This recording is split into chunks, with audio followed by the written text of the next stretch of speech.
Raven, that was a nice testimony. At kita naman natin yung ating mga YAs and youth na napakasisipag. At kita ko dyan sa katauhan ni Raven yung disciple talaga ni Tita Weng, no? Di ba? Weng, kung nandiyan ka sa Hong Kong, pasalubong, ha? Huwag mong kalimutan. So, bago tayo mag-umpisa, tayo po ay yumuko at manalangin.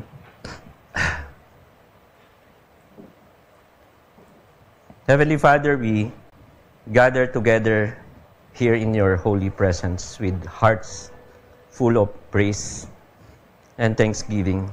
Lord Jesus, we acknowledge your sovereignty and grace, and we are grateful for the opportunity to come together as a community of believers. We ask the Holy Spirit to be with us. Let your truth penetrate our lives and inspire us to live more fully for you. Lord, I pray for your guidance as I deliver your message today. May my words be clear and faithful to the truth of your scriptures. Help me to speak with humility, with grace, with conviction, and may everything I say bring glory to your name. We also pray for those among us who are seeking answers, comfort, or healing. May this message provide them with encouragement and hope, and let us be attentive to your voice and willing to respond to your call. We ask all this in the name of your Son, Jesus Christ. Amen. Amen. Muli, palakpakan natin ang Panginoon. Meron bang dito, tissue ministry? Can I have tissues? Yeah, thank you, Earl. Kanina, iyak ako nang iyak habang tayo ay nag-worship dahil naramdaman ko yung presence ng Panginoon. Sorry po. At I'm so blessed seeing EJ again leading the worship team. Palakpakan po natin ang buong worship team sa kanilang paghahanda ngayon. So, kaninang umaga ay halos puno din tong ating church. At ako'y natutuwa ngayong hapon. Akala ko mga 5 na lang yung audience kasi kasi halos lahat ng ating mapapansin natin yung ating leaders, pastors, ay nasa bakasyon. At supposed to be kasama po ako doon. Kaya lang po, walang maiwan. Kaya nagpaiwan ako, walang preach. So, ako rin ay na-bless. Ako kanina kay Doc Earl. Siya ang naatasang mag-preach kaninang umaga. At iba po yung topic niya. Tungkol po sa mga testimony, no? At napakaganda rin ng mensahe na yon. Good afternoon sa inyong lahat na nandito ngayon sa ating praise center at lahat ng nakikinig dyan sa ating online. I hope walang hindrance yung ating mga technical problem. Magtuloy-tuloy ito at very clear. So, ayan po. Hindi pa natatapos itong ating celebration ng ating ika-26th year anniversary. At ito ay magko-culminate. Ito ay matatapos next Sunday sa pamamagitan ng isang music festival. Sino po ba dito yung nagsulat na nandito ngayong hapon? Nag-send ng entries ng kanilang entries. Wala po? Ate Kay. Okay, thank you. Meron tayong gifted na manglilikha ng musika para sa Panginoon. At si Ate Kay ay may special number mamaya. Diba? Ang team natin for this year, makikita natin yung nurture, Yan din yung mga nakatatak sa ating mga t-shirts ng ating Family Day last Sunday sa camp, no? Sa Palumlum Camp. Sino po dito ang taas po ng kamay nung nakasama sa camp last Sunday? Yan. Palakpakan natin ang bawat isa, halos lahat, no? I hope ang bawat isa at lahat ng nandito ngayon next year ay makasama na dun sa ating family camp. Napakasaya po noon. At very competitive ang blue team. Defending champion ng blue team. Sino dito yung blue team? Ay, kukunti na lang. Ang green team. Ayan, walang sigaw. Yung purple. Uy. Kami po yun, yung purple. Sorry pa. Ang yellow. Oh, tatatlo na lang. Ayan. So anyway, kahit tayo ay mayroong iba't ibang kulay doon sa Family Day, tayo nagkakaisa bilang isang pamilya na nagpupuri sa Panginoon, celebrating His faithfulness and goodness for 26 years. No? Napaka-layo na natin. At I pray na bibigyan pa tayo ng mas mahabang panahon ng Panginoon para ma-reach out natin yung mga unreached, yung mga ina-assign pa sa atin ng Panginoon na ipakilala si Jesus. So, last Family Day, mabilis lang, ang title ng mensahe ni Pastor Alex, Pamilya ko, Disciple ko. No? Kaya ako umiiyak kanina kasi, dahil nakita ko, na hindi pala ako naging failure na may disciple yung aking mga anak. Kasi, umiiyak ako sa pagpupuri sa Panginoon dahil naiakay ng naming mag-asawa, ang aming mga anak, to how to learn to serve God. At yung testimony ni Earl kanina, kung narinig nyo, siya ay na-save mga 25 years na siya. 23 years ago. Pero anong age mo, Earl? O mga 7 or 8 sa Sunday school. Kaya hindi po magiging pabigat kung dadalhin natin ang ating mga anak at matutunan silang mabahagian ng salita ng Panginoon sa ating sa pamamagitan ng Sunday school, no, every Sunday. Dahil doon po nila nakilala, nag-umpisa ang pagkakakilala nila kung sino ang Panginoon sa buhay nila. So, ang pagdi-disciple daw ay kailangan inuumpisahan sa loob ng pamilya. No? Hindi ibig sabihin i-disciple mo na lahat ng membro ng pamilya mo bago ka lumabas at mag-disciple. Pwedeng sabay. Di ba? Pwedeng sabay mong ginagawa. Ngunit, ang pinaka-core ng ministry natin, kung tayo ay nagjo-join sa iba't ibang ministry sa church, ay kailangan nauuna yung pamilya bago yung ministry. No? Kung minsan, very challenging ang mag-akay ng isang miyembro ng pamilya kay Jesus. Di ba? Yan pa nga yung pinaka-challenge sa atin eh. Minsan na mas mabilis pa nating ipakilala si Jesus sa bagong kaibigan, sa bagong kasama sa work, bagong kaklase. Pero pagdating sa pamilya, ay hirap natin silang dalhin. Bakit kaya? Kasi siguro, nakikita ka nila kung sino ka talaga. Anong ugali mo, pag nandun ka sa loob ng pamilya, di ba? Anong ugali mo kapag nagdidiskusyon kayo ng misis mo, paano mo siya sinasagot, paano yung mga actions ninyo. So, nagsisimula ang pagdi-disciple talaga sa loob ng pamilya. Kapag nakita ng ating mga anak na maayos ang relasyon ng mag-asawa at yung values, yung Christian values talaga ay in-exercise ng magulang, madali nating may akay yung ating mga anak. Sunod doon, yung mga anak natin, magdi-disciple naman, lalabas na sila. Dahil nag-mature sila. So, Ang topic natin ngayong hapon is, kilala niyo ba yan? Si MacArthur yan. Shadow lang, no? So, ewan ko ba, si Pastor Alex ang kumuha niyan eh. Mission, sabi ko, mission accomplished yung title natin. Sa imagination ko, yan talaga yung bago pa niya, pinakita niya sa akin, na-imagine ko na yan na mission accomplished, nakasaludo ako.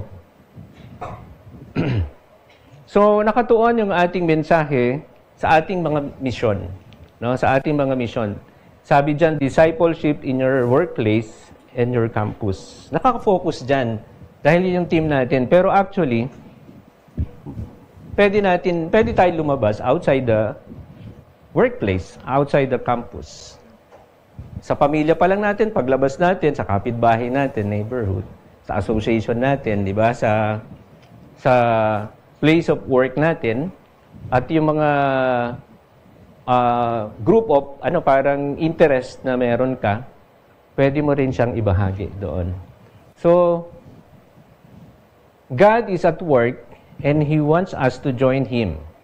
Yung assignment is called our mission. The Great Commission, yung paulit-ulit nating pinag-aaralan at narinig dito, yung Great Commission is our mission. Ang naalala ko dyan kasi, nung nawala si Ellen, aking wife, meron pa ritong hindi nakakaalam, my wife passed away last July 25 lang. So, medyo fresh pa sa pamilya namin, lalo na sa akin. Minsan tinanong ko si Lord, sana ako na lang yung nauna. Si Ella na lang nandito. Pero habang yung mga araw na dumaan, sinasagot naman ako ni Lord sa mga tanong ko. Inuulit ko rin yung tanong ko, sana Lord ako na lang. Tapos sumagot si Lord, bakit? Ikaw? Tapos na ba yung mission mo? Di ba? Si Ellen, tapos na yung mission niya. Kaya kinuha ko na siya. Tapos na yung mission niya. So, ang tanong sa atin, sa bawat isa na nandito ngayon, tapos na ba yung mission mo? So, ako hindi pa eh. Kaya nandito pa tayo. Minsan kapag meron tayong kakilala, nagkasakit ng malubha, gumaling. Meron tayong nakilala na aksidente, akala mo hindi na mabubuhay, nabuhay siya. Ano yung common na tanong natin sa tao na yun? Siguro may mission ka pa.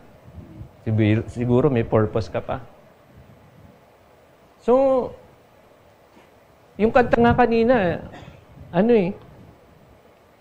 habang may hininga ka pa, di ba? We have all the reason to praise Him. So, sabi dito, our ministry is our service, of course, to God and to believers. But our mission is also our service to God and to unbelievers, no? Nakafocus tayo sa, when we're doing mission, nakafocus tayo sa kanila, sa mga unbelievers.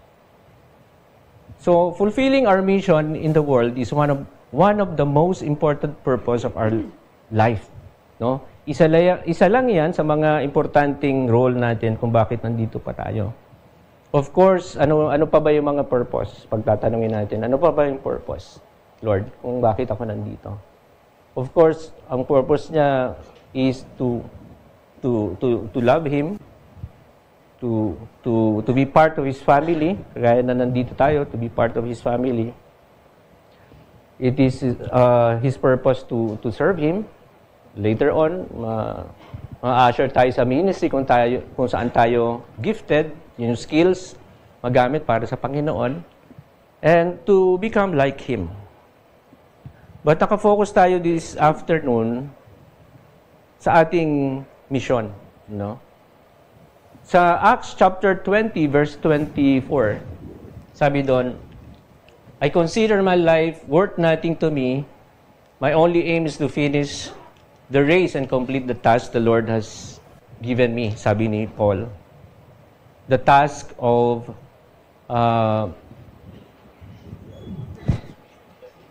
testifying the good news of God's grace. So, being a Christian includes being sent into the world, no? Hindi lang tayo naka-confine dito sa church. After na service, uwi na tayo, no? Pwedeng meron tayong makasalubong na kakilala, ma-share natin anong mensahe ngayong hapon na to. O later on sa workplace natin, dala-dala pa rin natin yung mensahe na share natin sa kanila, sa workplace natin, sa campus, sa mga estudyante na nandito.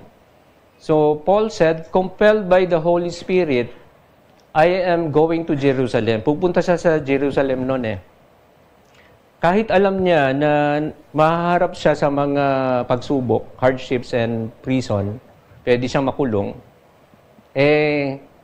susundin niya yung utos ng Panginoon, yung command, yung mission niya, no?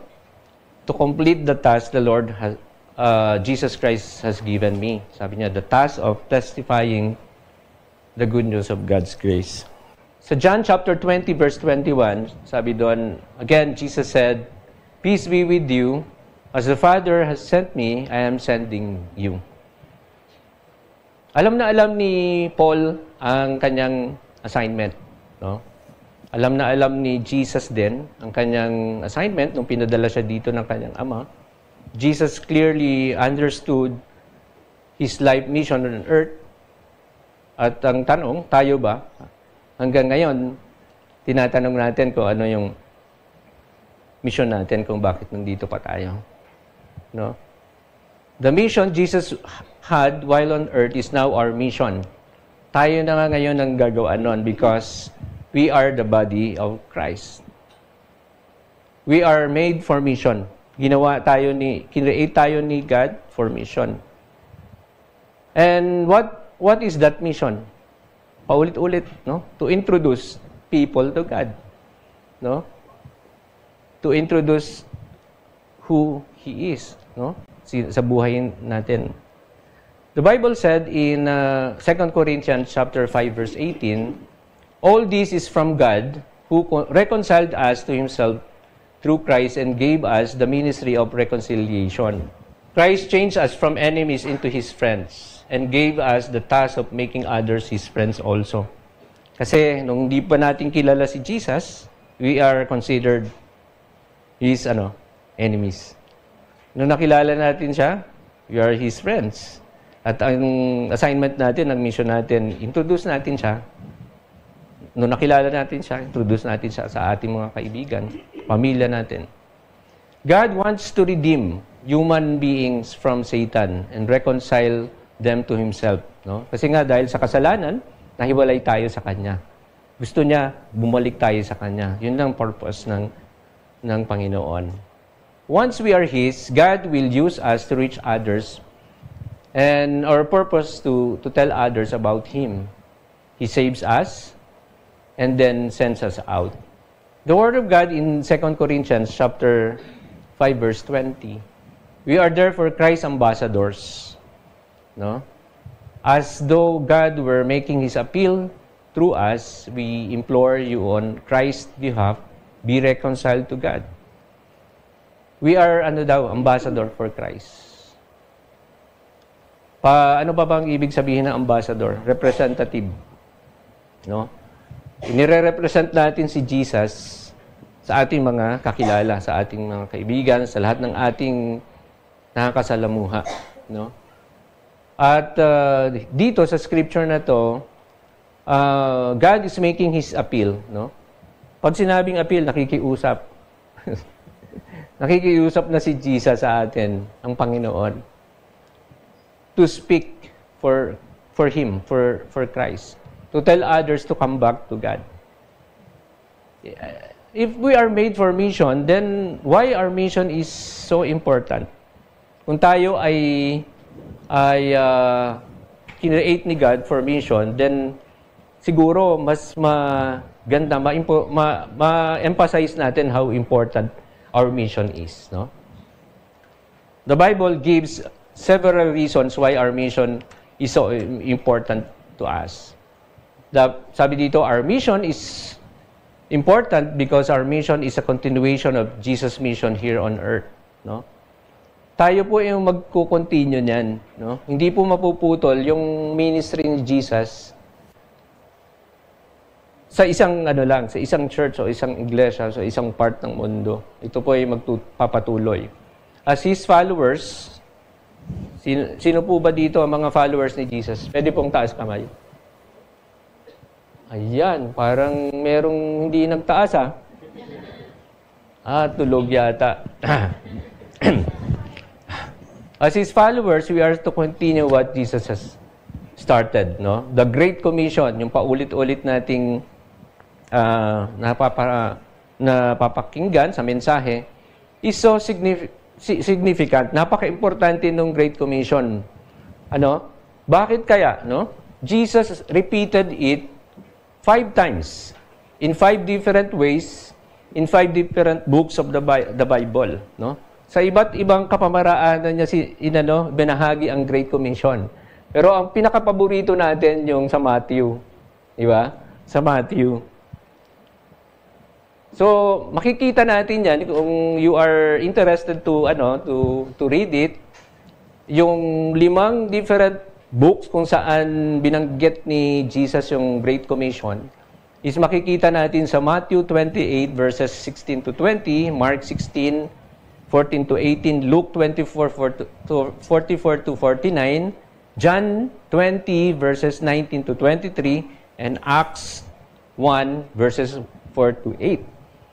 So, mapapansin nyo, lahat yan sa New Testaments, no? New Testament na, book. Yung mga scriptures na yan. As if He was saying, I really want you to get this. Gusto kong paulit-ulit na sinabi sa iba't ibang kapamaraanan, sa iba't ibang part ng Bible, para pag nagbabasa tayo, lagi tayo nare-remind. Yun yung Great Commission. Yun yung importante. Doon tayo mag-focus, sabi ni Jesus, no? He was saying, I really want you to get this. Kaya pa ulit-ulit. Sa Bible, kapag meron tayong mga words na laging nakikita, ine-emphasize yung words doon. So, ang paborito natin, pag Great Commission is makikita natin sa Matthew, chapter 28 verses 19 to 20. This commission was given to every followers of Jesus, not only to pastors or missionaries. Hindi lang ito role ng isang nag-graduate sa isang seminary, no? Ang magbahagi ng salita ng Panginoon. Every followers of Jesus, tayo, lahat po na nagtaas kanina, atin pong commission galing ito kay Jesus, no? Not only to pastors and missionaries alone, this is our commission from Jesus. These words of Jesus are not the great suggestion, no? Hindi ito suggestion. Sabi nga, this is the Great Commission, no? Hindi niya sinabi na kapag tayo na save na, sasabihin sa'yo ni Jesus, I suggest na lumabas ka, i-share mo ako, pakilala mo ako sa Kanya. Hindi niya sinasuggest, no? Pag sinabing kinommission tayo, we are command. You are to follow, no? At sabi nga, if you are part of God's family, which is nandito tayo sa loob ng iglesia, our mission is mandatory. And to ignore it would be disobedience on our part. The Bible said, no? Merong nagsasabi. Bakit? Sabi dyan sa Ezekiel chapter 3 verses 18 to 19, you must warn them so they may live. If you don't speak out to warn the wicked to stop their evil ways, they will die in their sin, but I will hold you responsible for their death. So, merong responsibility para sa atin na we fail to share Jesus sa ibang tao, ay Di ba? Kahit nga isang soul lang eh, di ba? Kanina nga, bago mag-preach si Earl eh. We're praying na kahit isang soul, one soul for Jesus. Kahit isang soul lang masave ngayong araw na to. Tuwang-tuwa na ang mga anghel sa langit. Di ba? So, maybe ikaw na lang yung only Christian some people will ever know. No? Habang nag-i-exist ka dito, habang umiikot ka sa mundo, marami kang makikilala, di ba? O sa ano na lang, doon na lang, confine na lang natin sa angkan ng pamilya mo. No? May na-sharean ka na ba doon tungkol kay Jesus, sa kabutihan ng Diyos? O wala pa? Di ba? Maaari ikaw na lang yung kakilala niyang born-again Christian na nahiya lang siya magtanong, paano ba tanggapin si Jesus? Paano ba makilala yung Diyos mo? Kasi hindi mo siya hindi na-share. Or, naisipan mo mag-share, pero huli na ang lahat. Hindi mo na kaya magsalita, wala nang boses na lumalabas sa'yo. Hindi mo na kayang huminga. Yeah. Your mission is to share Jesus with them. Kasi we are responsible for every soul na na-miss na natin sharean. Number 2, our mission is important because it is a wonderful privilege, no? Pag sinabing pribileho, special treatment, no? Kapag may kakilala ka sa munisipyo, di ba? Bigyan mo lang, bilis niyan, hindi ka napipila, di ba? Mamaya, pa-soft drinks ka, ganyan, tapos mamaya, tapos na. Okay. No, privilege yun, no? Special privilege. Sa mga pila, di ba? Pag pumipila ka, andun ka sa dulo, tapos may kakilala ka, yung kaibigan mo dun sa unahan. Pasisingitin ka ngayon. Privilege.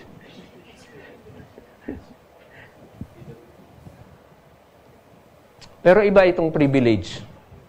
Kapag tayo sumunod sa pagmimisyon, no? There is joy sa pagsisilbi sa Panginoon. A wonderful privilege. Although, it is a big responsibility yung ating gagawin, it is also an incredible honor to be used by God. Paul said in 2 Corinthians chapter 5 verse 18, all this is from God who reconciled us to Himself through Christ and gave us the ministry of reconciliation. So, God has given us the privilege of urging everyone to come into His favor and reconcile to Him. So, through faith in Christ, any person can be reconciled, no? Sa pamamagitan lang ng pananampalataya, pwede siyang bumalik sa Panginoon, to go back to God, reconciled with God. Our separation from God caused by our sin can be removed. So, walang sobrang laking bigat na kasalanan na hindi kaya kang na yakapin uli ng Panginoon at tanggapin ka bilang anak niya. No? Your mission with God involves two great privileges. Number 1, hindi ka nag-iisa. If you are in a ministry tapos burden ka na pagod ka na, dahil ang trabaho mo, akala mo mag-isa ka.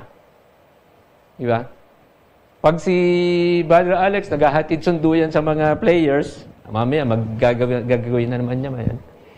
Pagod yan. Balik-balik, lalo na wala si Kuya Bing. Ayan. Pero masaya siya, no? Sa ginagawa niya. At I believe God is working with you, Brother Alex, and with Brother Bim. Habang nag-drive kayo, yung pagod ninyo, inaalis ng Panginoon pagdating sa gabi. Masarap na pagtulog yung yung ibibigay sa'yo para bukas fresh na fresh ka. So, working with God is very light and easy kasi kung si Lord yung agila, sakay ka lang doon. Kasi ang agila nag-float lang sa sa hangin. Hindi siya nag-take effort na kagaya ng ibang ibon. Siya naka-glide lang ganyan. Ginagamit na yung ere para mag-float siya. So parang ganun si God. Kapag kasama mo si God, very light and easy yung ministry. Hindi ka nababurden, hindi ka na burn out. So we get to partner with God in building of sa building ng kanyang kingdom. Paul said, we are workers together with God. Number 2, privilege is nire-represent natin siya, no? We represent Him sa ating mga pagmimisyon. So, ano ba ibig sabihin ng what does it mean to be God's fellow workers o co-workers? Sabi ni Paul, we are co-workers kapag tayo'y gumaganap ng pagsiserve sa Panginoon to mission. It means that God has called us to work together for a common purpose using the gifts He has given us. Totoo naman, lahat ng mga talento natin, yung gifts natin, skills natin, galing lahat yan kay Lord. At patuloy natin gamitin yan for His glory, for His kingdom, sa pagsiserve sa Panginoon. At kung merong papuri kang natatanggap tuwing natatapos yung mission, ay sabi nga, it means that God has called us to work together for a common purpose using the gifts. Kasama natin ang Panginoon doon. Kaya yung glory, kapag pinuri ka, ibalik mo kagad sa Kanya. No? Para yung ulo mo hindi sumasabog sa kayabangan. Diba? Akin to Ginawa ko to Ako yung magaling Ako yung nag-isip nito. Ako yung lahat ng gumawa. Kaya pagod na pagod ka. Kasi ikaw lang kasi gumawa. Pero pag kasama mo yung Panginoon, light and easy. Tsaka yung mga kasama mo gumagalaw. Nagiging mas harmonious yung relationship mo sa ibang ministry, sa mismong kasama mo sa ministry. Pag kami nasa pagmimission, yung malalakas, yan ang tagabuhat ng mga maleta. Sa mission, malalakas, yun ang mga tagabuhat dapat ng mga So walang doktor-doktor doon. Lahat kami nagbubuhat, lahat kami pinapawisan, lahat kami nadudumihan, no? Napuputikan, naulanan. But masaya ang pagsiserve sa Panginoon. So, what a great privilege of working with God and representing Him. Kapag ni-represent mo siya, siyempre, natetest yan, no? Natetest yan sa mga hardships, sa mga pagsubok, sa mga problema. Kapag yung magiging sitwasyon mo, ano yung magiging response mo sa problema, at doon lalabas yung attitude natin, yung character natin, totoong sino tayo. Pero God is faithful at tayo ay Kanyang iniingatan at alagaan. Sabi sa 2 Corinthians chapter 5 verse 20, we are representatives. Christ's representatives. God uses us to persuade men and women to drop their differences and enter into God's work of making things right between them. We're speaking for Christ Himself now, telling others how to become friend with God. Next, our mission is so important because telling others how to have eternal life is the greatest thing you can do for them. Medyo mahaba, no? Mamaya meron tayong summary niyan sa huli. So, picturean nyo na lang yung summary. So, our mission is so important kasi telling others how they can have eternal life, totoo naman yun yung greatest thing you can do for them Hindi yung, siyempre, sa umpisa, tutulungan mo siya, di ba? Para kung ano yung physical na pangangailangan niya, ni-meet mo, di ba? Para mo siya, makuha mo ang loob, tutulungan mo siya. Pero hindi pa yun ang pinaka-importante sa lahat. Ang aim mo is to bring that person to yung state ng level na mature Christian. Yun yung nakikita mo. Pero sa ngayon, tinutulungan mo lang siya, ginaguide mo siya, di ba? Inaakay mo siya, ini-invite mo siya sa church, sa cell group, sa Bible studies. Yun yung mga umpisa. Pero ang goal mo, kaya mo ginagawa yun, is to, telling others how to have eternal life. Yung matutunan niya talaga kung saan siya papunta. Telling others how they can have eternal life is the greatest thing you can do for a person, for a loved one. Nung bago mamatay yung father-in-law ko, naalala ko nun, silang dalawang mag-asawa na sa bahay, buhay pa si Ellen nun. Sabi ni Lord kay Ellen, pag-pray natin yung magulang mo bago magpunta ng Amerika. No? Magpunta ng Amerika. Gulat ako eh. Sabi ko, alam ko, save ko na yan. Save na sila. Save na yun. Pero parang na-discern ni Ellen na gusto ko makasigurado kasi bago sila pumunta ng Amerika. So, mag-pray kami. Sinner's prayer, pinatanggap uli namin. To be sure, no? Bago sila pumunta ng Amerika. Kasi, yun na yung huling, yun na yung huling punta ng father-in-law ko sa Amerika kasi doon siya namatay. That time nung nagbakasyon. Hindi na siya nakauwi dito. Nasa earn na siya nung umuwi siya dito. So, yung mga ganong pagkakataon is,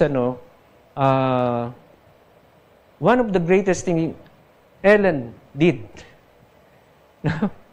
sa kanyang magulang bago siya nawala. Yun din yung pwede niyong gawin sa inyong mga magulang. Sila yung, minsan, yun yung kalimutan natin, di ba? O nga, kasi malayo sila. Hindi na, walang access. Dami na namang access, di ba? Video call. Minsan nga, pinagpipray ko sila, ang mother ko, video call lang. Sa lang. You can pray for them also, sa mga ganon. So, we have the greatest news kasi. Di ba? Bakit tayo mahihiyang mag-share ng kabutihan ng Panginoon? Kasi hindi nakakayang yun. Ibalita, no? Hindi yung unahin natin kung ano-anong balita, ano-anong mga bagong dyan, chismis, di ba? Yung mga, hindi yun yung unang na-share sa kanila. So, the greatest kindness we can show to anyone, yun. Minsan, kasi nakakalimutan natin, mga Christians, how hopeless it felt to be without Christ. Ulitin ko, no? Minsan nakalimutan natin how hopeless it felt to be without Christ. Tayo na tumanggap na sa Panginoon. Kung babalikan natin ngayon, kung nasaan tayo noon, nung hindi pa tayo nakakilala sa Panginoon, di ba? Ano ang buhay natin noon kaya? Magulo, hopeless, depressed, madaling mamroblema, di ba? Di ba? Kahirapan, di tayo makaahon. Di ba? Parang sobrang bigat ng buhay natin noon. So, kung yun ang babalikan natin, pwedeng yun yung isang challenge para sa atin na, oo nga, no, gusto ko maranasan din niya yun. Naranasan ko paano ako na-transform, paano ako umahon sa aking mga problema dahil sa aking relasyon sa Panginoon. So, no matter how contented the successful people appear to be, without Christ, they are hopelessly lost. No? Kahit gaano kayaman yung isang tao, hindi mo alam yan, may iniisip pa lang mag-suicide, ang yaman-yaman pero namatay dahil nagbarel, di ba? Oh.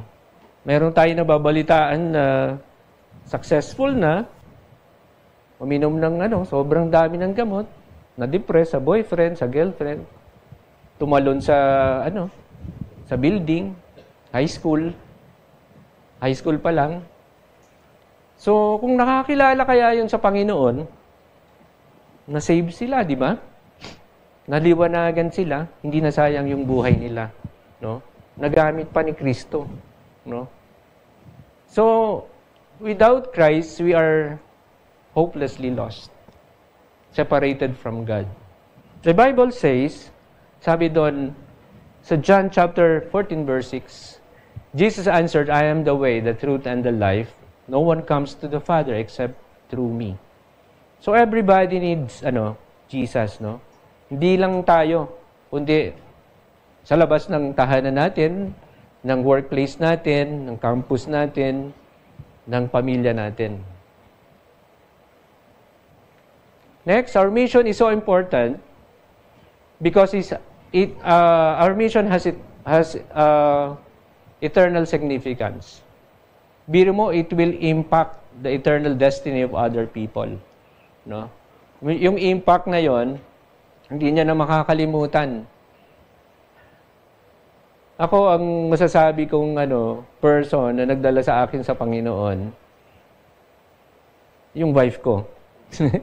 Si Helen. Tuwing nag-i-invite yan sa akin sa mga Bible study sa school, every Wednesday yun eh. Every Wednesday din, meron akong gagawin sa bahay. Meron ako i-repair, gano'n. Kunyari, masipag, no? I-repair. Umiiwas lang ako sa Bible study noon. Ayaw ko lang maka-attend. So, kaka-invite niya. Siguro pinapag-pray over ako nung pagtulog eh. Mirna. Pagtulog niya. Nililehans. So, hanggang ngayon, I feel blessed na siya yung nagdala sa akin sa Panginoon. Kasi kung hindi, siguro magulo yung buhay ko. Hindi ako nagkaroon ng mga anak na katulad nila EJ, Earl, Liza. Hindi rin din ako nagkaroon ng mga manugang na kasing babait ni Jazz, ni CJ, ni Didi. Lahat po sila ay nagsisilbi sa Panginoon. Ginagamit po sila ng Panginoon for His glory, for His honor. It's more important than any job. Yung nagkaroon ng impact yung eternal destiny ng person na inakay mo sa Panginoon. Di ba? Mas mahalaga pa siya sa job na in-offer mo sa Kanya, trabaho na in-offer mo, tinulong mo sa Kanya, o mga any material na bagay na itinulong mo sa tao na yon, kaysa yung nasiguro mo na siya ay papunta sa langit. Di ba? So, it's more important than any job, any achievements or goal during your life on earth. The consequences of your mission will last forever. Lahat po ng resulta ng ating pagsiserve sa Panginoon, sa ating mission, doing our commission na binigay ni Jesus, will last forever. No? Kahit wala na tayo dito sa mundo, sasabihin ng ibang tao, di ba? Ito yung mga lugar na natulungan natin. No? Hindi mo na yon maka-quantify. Yung pasasalamat nila, yung gratitude na binibigay ng mga tao, kahit wala ka na, andun pa rin. Naglalast pa rin sa kanila yon. The consequence of your job will not. Pwedeng mawala yung trabaho na yan, pwedeng mawala yung mismong work, yung yung job description mo dun sa organization, di ba? Bigla ka na lang i-lay off. No? Pero yung consequences ng pag-serve natin, Panginoon, it will last forever. Lapit na po tayo matapos. Mga 1 hour na lang po. The Great Commission was given to every followers of Jesus. So, taas nga uli yung kamay ng followers of Jesus. Okay, mukhang mas marami ngayon. Mukhang nalililiwanagan na tayo. Kung ano yung mission natin talaga dito. So, nothing else you do will ever matter as much as helping people establish an eternal relationship with God. And this is why we must be urgent about our mission. No? May urgency sa ating pag-respond sa ating mission. No? Paano kung ikaw yung tao na na alam mo na konti na lang yung taon mo dito sa mundo. Di ba? Bihira yon. Pero kung ikaw yon, may urgency, di ba? Kaya walang urgency kasi hindi mo alam kung gaano ka katagal dito sa mundo. Pero kung alam mo lang, kaya, maging urgent tayo. The clock is ticking down. Isa lang ang buhay kasi natin dito eh. Hindi pwedeng parang pusa, di ba siya mang buhay? Siya mang buhay ng pusa. Tayo iisa lang. But the clock is ticking, no? Nung na-operan nga si Ellen, nung May, siyempre basa ako ng basa, gaano katagal pa yung lifespan ng isang person na na-operan sa ganitong type ng surgery sa puso. Sabi doon, 10 to 12 years. So Lord, haba pa. Thank you. 10 to 12 years. Pero May, June, July, wala pang 3 months, nawala na si Ellen. No? So, pagka meron kang tao kang nawala na mahalaga sa'yo, how short is life? Ang iksi lang pala ng buhay. Hindi naman ibig sabihin nito, mag-quit ka ng job mo ngayon at mag-full-time evangelist ka na. Preach ka na lang ng preach dito. Hindi naman ibig sabihin ganon. God wants you to share the good news where you are. Kung nasaan ka. No? As a student, in your workplace, in your co-worker, wherever you are, whether you are a mother, a teacher, manager, salesman, or anong job, whatever you do, you should continually look for people God pleases in your way. No? At i-share natin ang gospel sa kanila.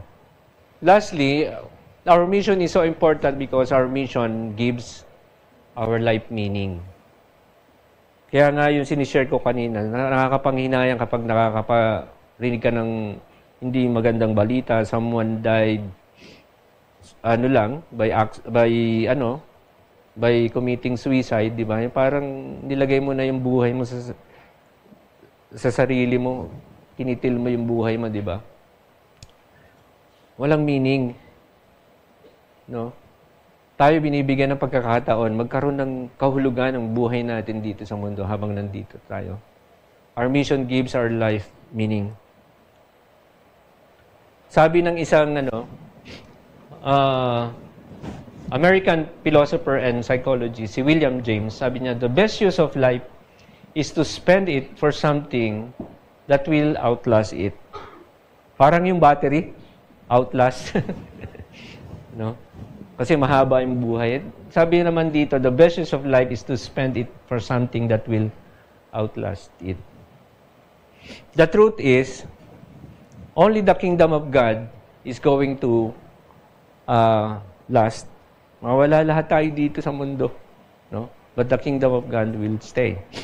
Nasa Bible yan. So everything else will eventually vanish.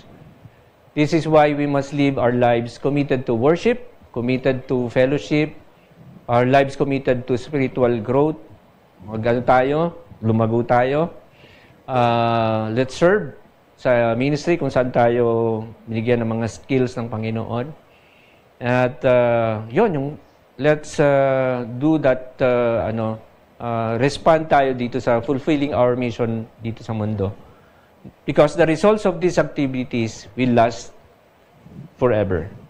Paul said in Acts chapter 20, verses 24, my life is worth nothing unless I use it for doing the work assigned me by the Lord Jesus. The work of telling others the good news about God's wonderful kindness and love. Maybe there are some people dito sa mundo whom only you will be able to reach. Kasi doon ka nakatira, malapit siya sa'yo, or what God has made you to be. No? Kunyari, mapagkaibigan ka, o you are in a sports, yun yung passion mo, then doon ka gagamitin ng Panginoon. Your life will have made a difference for eternity kapag in-offer mo yan kay God. So it is easy to get distracted. Minsan nadidistract tayo ng kaaway, nawawala tayo sa focus. Pero pansinin niyo yung mga verses na nabasa natin dito kanina, yung narinig natin, paulit-ulit na parang isa lang yung mensahe ni Paul. Na ang mission niya, kahit na anong mangyari sa kanya, I will do the mission God has given me. Nakafocus siya doon. So sana tayo din ganun.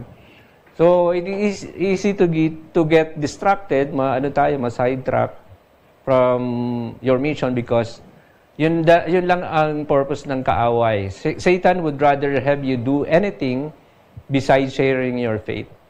When that happens, kapag tayo ay naharap sa mga ganong pagsubok o na-sidetrack tayo, balikan lang natin yung sabi ni Jesus, no? Sabi dito, that anyone who lets himself be distracted from the work I plan for him is not fit for the kingdom of God.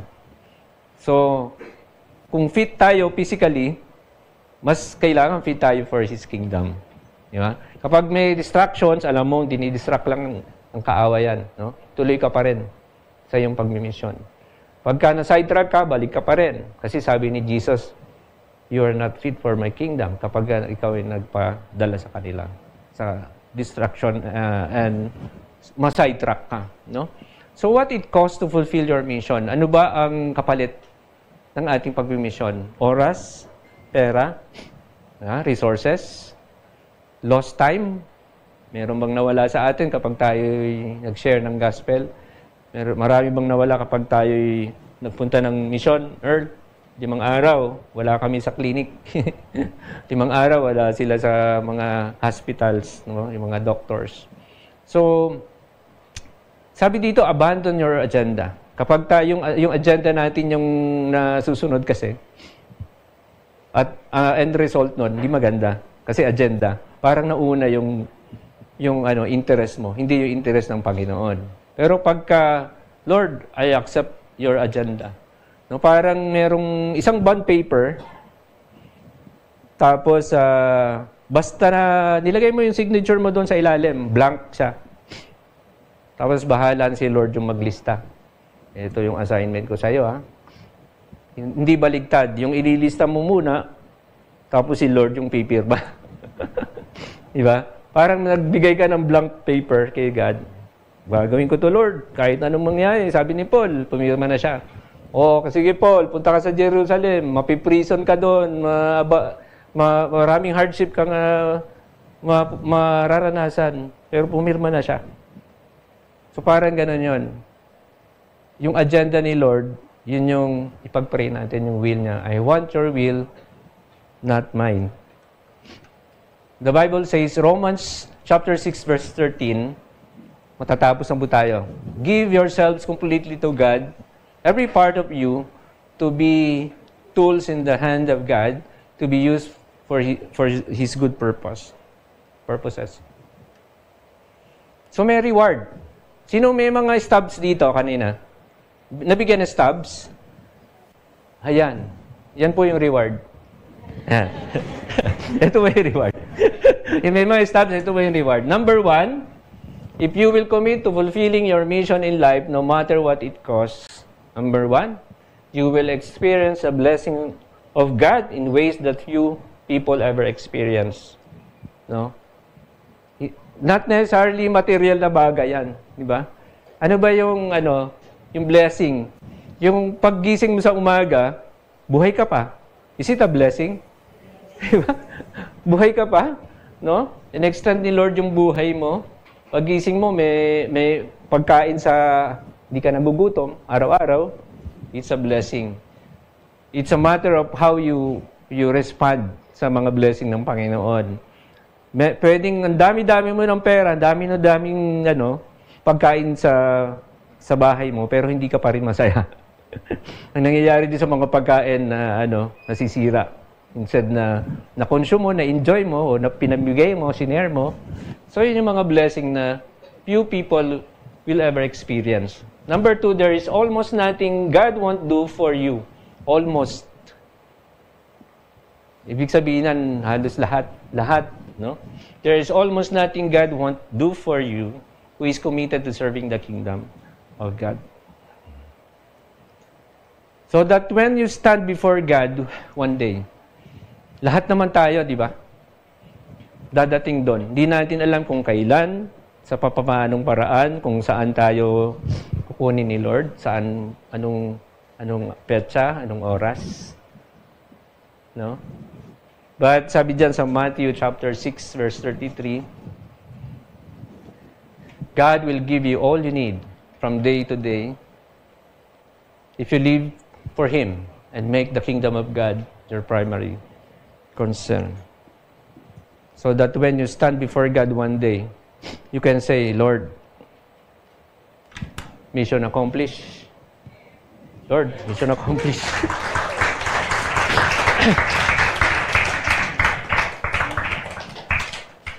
Siguro, I would like to call on Earl muna to render us a song before we end sa prayer, mamaya.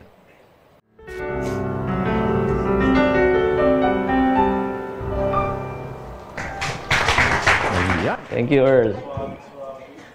So, ang tanong ngayon, pagkatapos ng mensahe, saan tayo mag-uumpisa?